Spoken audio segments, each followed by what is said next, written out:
We are back on Taking Care of Business on Kern Radio Newstalk 1180. Our guest by phone is Michael Reagan, son of President Reagan. Hey, before you talk about the book, I just want to ask a question about the email addresses. So anybody can get an email address with their name or whatever it is at Reagan.com. Is that how it works? Absolutely. And it comes with everything. It's got, the calendar, file storage, everything. It's great. And it runs $19.95 for the year. Wow. Which is superb. In fact, you get more with us than you do with so many of the other email addresses, and $19.95 for the year. And how do you log in to get an email address? Just go to Reagan.com. Reagan.com. And all the information's there. Yeah. Thanks, Mike. Yeah, and it's incredible the information that he's got on Reagan.com as far as just previous interviews and things. I was scouting through it this morning, and it really is a great website. Mike, talk to us about the book. It's by the time this airs, the book will be out for a couple of weeks, and I've already I sent in my order for an autographed copy this morning. So just to let you know, in case you see my name coming across your desk for the autographed copy. Well, good deal. It's called The New Reagan Revolution: How Ronald Reagan's Principles Could Restore America's Greatness, It's Newt Gingrich did the forward for it. Rush Limbaugh wrote a little, thing for the cover, along with Mark Levin and some of my other friends out there who also did. And it really is. Here's Ronald Reagan at 100. How do you restore his values? Tell stories. What I try to do, it's based on my dad's 1976 speech at the convention in Kansas City. Oh, and nobody's ever written a book based on that speech and torn it apart, looked at it, and put it all back together for you. And I thought it would be really interesting to go there and really take that speech where he talked about bold colors, and he talked about having to write a letter for those who were going to be living on the 300th anniversary of the United States of America, and he had to write this letter to put into a time capsule. And what would he write in that time capsule? What would he write to a group of people who would know everything about us, but we would know nothing of them? And they would know that the decisions we make today, if those decisions were right or wrong, if they have the freedoms that we have, then we made right decisions. If they don't, then we made wrong decisions. What about nuclear proliferation? They would know whether the button was pushed or not pushed. Mm-hmm. And so this is what it's based on, and it tears it apart and looks at different aspects of that speech, but at different aspects of the world we live in today, and where there's a story that talks about what Ronald Reagan would do, I put that story in there. But I put other little stories in there too. The walking on my father deep into Alzheimer's, and he's being spoon-fed by a Secret Service agent. As the agent gets up to move, as I come into the room, my dad grabs his hand and kisses it. Oh. So these stories are also throughout the book, with Ronald Reagan, and geez, I got a email. The young man who was in charge at the publisher where they're doing the audio book, I get an email from him, and this kid says, I'm a liberal Democrat. I'm 24 years old, and I'm the one in charge of making sure that the written word copies the audio word of the book. Wow. And he says, we need Reaganomics back. You sold me. Mm-hmm. You absolutely sold me. And he just tells the story of him, what he's going through as he's reading my book. And he says, I didn't like the idea you referred to me as a termite, but I got over that. And we just went on and on and on. So I hope a lot of people pick it up and read it, because it really does give some insight to Ronald Reagan I know you've never heard, read, or seen before. And it comes from me, who was there kind of by his side for a good amount of his life. Yeah. We're having a conversation with Michael Reagan on Kern Radio Newstalk 1180. So that audio version, Michael, is going to be out just about the same time the book's out on the 18th? Yeah, there'll be an audio version. People go to Amazon, get it. There'll be an audio version, and of course the written version of the book. Now, are you doing the audio version like you did on No, Twice I didn't do the audio version. Okay, because somebody else do the audio version of the book. So, I'm excited about, it really talks about Ronald Reagan, who was a coalition builder. Mm-hmm. He made friends of his enemies, not enemies of his friends.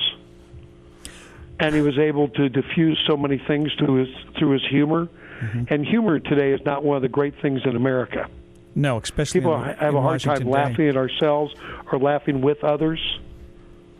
Well, I found interesting. You might remember he had when he took over the presidency, most of the people weren't on his team.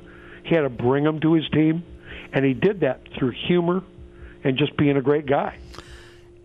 He used to be able to give a talk without having to read something, which I found very interesting compared to our current president.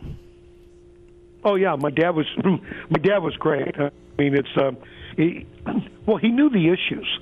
Nobody had to explain the issues to him. He really did know the issues. Somebody said to me one time, he said, readers are leaders. And Ronald Reagan was probably one of the last great readers that we had to be president of the United States of America. It's funny. He had one great line, Michael, that I use. I mean, I just turned 60 this past year, and I'm calling it the 21st anniversary of my 39th birthday. There you go. So when I went on the website this morning, the museum website, they said, come join us for the 61st anniversary of President Reagan's 39th birthday. Yep, that's it. Those numbers tend to get up there. He'd be doing that, but he'd be doing it at the Super Bowl. Yeah, he'd be in the Super Bowl. Who do you think's going to be in the Super Bowl this year? Gosh, I mean, who knows? Can anybody touch New England? Well, I know this is this is a little late, Michael. Did anybody ever think Pete Carroll would win? Well, yeah, that's true. Yeah, 7-9 Seattle. It's funny. Scott Cox has this show in the morning. And I'm looking at his Seahawks cup that, unfortunately I have to look at every time I'm in this studio. But, go ahead. I'm going to give you an opportunity to make a prediction right now on a game that's being played tonight between Oregon and Auburn. Since this won't air till the 29th, it'd be interesting to see if you're right or wrong. So what's your prediction? Oregon. I hope so. Kenner. Oh, there you go. There you go. I'm a Pac-10er. What am I going to do, huh? That's right. Pac-10. Well, since you're making predictions, let me ask you about 2012. What do you see for 2012? Probably none of the names you've heard. Really? You think it'll be somebody coming out of the shadows? Yeah, I think it's going to be a governor or I think it's going to be a sitting governor that most likely will get the nomination of the party. Somebody Maybe possibly a former sitting governor. But it's hard to say. It's hard to say. We don't very rarely take somebody who served in the House or the Senate. I mean, Barack Obama was, remember, only the second one in my lifetime. John Kennedy was the last senator elected to the presidency. Normally we take executives to that position. Is there any chance of you running for office in the foreseeable future? No, not me. My wife, my two kids probably vote again. My daughter would vote for me. My son might vote for me, but my wife would probably vote for somebody else. She'd like to keep me home. Yeah, I can understand that. The good news is you won. The bad news is you won. And so, there you go. But, I got the Reagan group. I'm going out. I'm consulting with a lot of people on political stuff, and I'm out doing, things that I think I can do because of the knowledge, in fact, that I have. For all my life being around campaigns. I do look at campaigns. I talk about that in the book. I mean, I talk about, people who have been involved in campaigns, and I'm still amazed that they're still involved in campaigns and they've never won anything. But yet we keep on going back to the same watering hole so often in the Republican Party. And so I talk about those stories in the book. I was responsible for the firing of John Sears, Charlie Black, Roger Stone, and Paul Manafort. Back when my father fired his staff on the day of the New Hampshire primary. That's in the book, and the whole story around that. I was there when my father chose George H.W. Bush to be his vice presidential nominee. My father had me in the room. So that story's, in the book. Sandra Day O'Connor, how she got to the Supreme Court, that's in the book. Well, it's going to be quite an interesting book. So there's a lot of stuff in the book that deals with that. So from that knowledge, I go out and I consult, with people who are running for office, whether it be the presidency, congressional races, assembly, state senate, and what have you.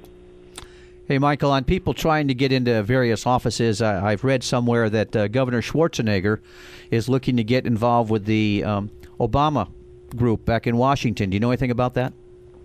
Well, it wouldn't surprise me. I mean, really, I think his last couple of years in office, he was really trying to swerve to the left because he thought that was going to be the future for himself, whether it be an appointment at the United Nations or somewhere in that area. I think that may be what he's trying to do in his in Obama's last couple of years as the President of the United States, have a presidential appointment. Michael, before we let you go, let me ask you one more question, okay? And then we'll let you go.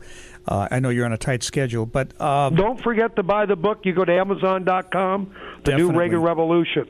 Definitely, The New Reagan Revolution. And we're going to... go to my website, Reagan.com. And we're going to push this book for you, definitely, in the next couple of weeks. But I've got a question for you. I know you've got no particular love for unions, and... I heard you talk about Zaragoza supposedly going after the unions. Where do you see... Zaragoza. Yeah, Zaragoza. Where do you see this going in the next couple of years? We had a particular election out here with Zach Scribner where, unions from all over the state donated money to his opponent because they were afraid of what he was going to do. Where do you see that going in California in the next couple of years? Well, I mean, look what the governor just did. I mean, the governor came out with a budget cutting everybody but the state union employees by 10%, pay their pay, right? Mm-hmm. He didn't cut the unions' pay, did he? Nope, not at all. I mean, he's in the pocket of the unions. That's the reality. Unless the unions come to the table. We need a governor like Christie of New Jersey, by the way. Speaking about, presidential hopefuls, I mean, Christie right now, I'd be looking at Christie or I'd be looking at the governor of Texas as possible, in the next election cycle. But Governor Christie of New Jersey. Mm-hmm. I mean, here's a guy who said to the unions, you can come to the table and negotiate with me, and if you don't, you're not going to have any pensions. A friend of mine... That's what you need. Yeah, Somebody needs to be a tough back with them as they are with everybody else. Mm-hmm. The state of California, as well, we're bankrupt because of these union pensions.